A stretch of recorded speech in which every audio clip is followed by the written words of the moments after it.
Hi everyone to our fourth and final video tutorial on how to use our Openslides Congress tool.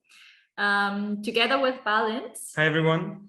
We're now going to show you how the voting procedure is going to look like at the Congress itself, because we're also using this tool to vote at the Congress. So be sure to have your devices with you even at the Congress venue. First of all, what's very important is that the head of delegation has all the voting rights. So as a delegate, you cannot vote. You will also not get the notification when a vote is open, only the head of delegation. If you're not sure who the head of delegation is, as we explained in our first video on the general overview, then please go to participants, and there you see how many people, how many votes the people have and who the head of delegation is. So before we go to the voting procedure itself, it's really, really important that you're there at the roll call. Without being present at the roll call, you will not have voting rights, you will not have the access, you will not get any notifications. You cannot tick yourself present for the Congress. This will be done manually by our secretariat. So you need to really be there at the roll call. Yes, so today we are going to focus on the proper voting system. First of all, before we show you proper examples and concrete examples of how the voting will be taking place at the Congress, there is an important difference to make between nominal and non-nominal voting. Nominal voting is a vote which is public, where the vote of your organization will be seen by the other delegates on the platform. And non-nominal is when, of course, the vote is secret and you can't see who voted for what and who stands for what. This respects, of course, the processes and procedures we have in place also at an in-person regular Congress. So now we move forward, and on the agenda, we will proceed with the first vote, and we will vote on agenda point number 8, the snap vote on the order of resolutions, which is a very important one because it's at the beginning of the Congress. We are ordering the resolutions to know what, which priority these resolutions will get and what will be the order in which we'll discuss them on the second day of the Congress.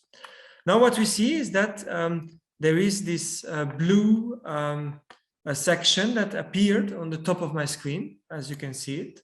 This means that, as it says, also the ballot is open and you are invited to vote for this snap vote. So you can click on the section and you arrive directly on the voting ballot and on the agenda point in question. You could have also clicked directly on the agenda point itself. Here, if you click on it, and the ballot appears as well. But this blue section really helps you to directly, quickly get to the voting ballot. For the snap vote on the order of resolutions, you will have potentially more options than the ones you can see here today. This is, of course, just a tutorial, but you have 5 options, and you have to. These 5 options will help grading these resolutions and will define the order. So, of course, when you vote, maybe a very important information, when you vote, it reflects the amount of votes that your organization has. So that's automatic in the system. And you can, again, as Ines explained, check that in participants.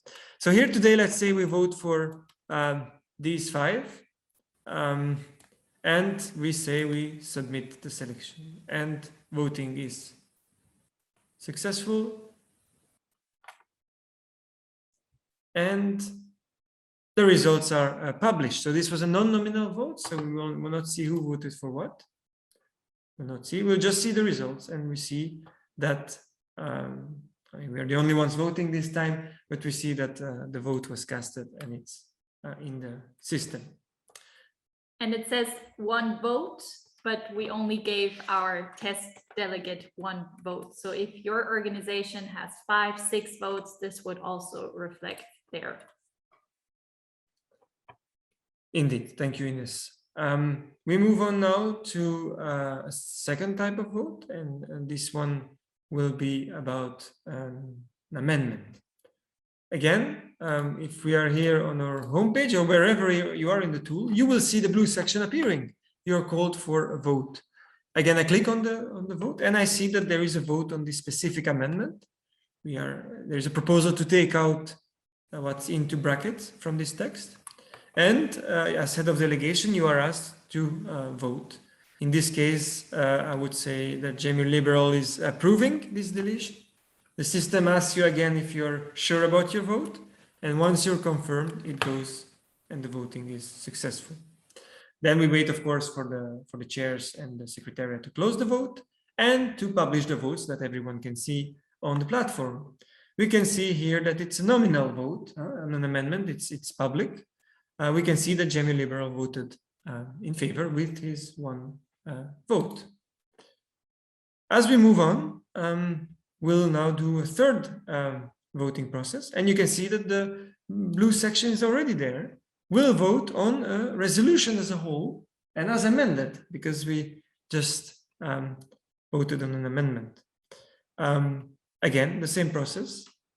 Jamie Liberal has the options, and let's say Jamie Liberal is abstaining on this resolution. The vote is casted. The admins are closing the system and it is published. Voting on resolution is also public, so we can see Jamie abstained and the resolution would therefore not be carried, but of course there will be more votes at the Congress itself.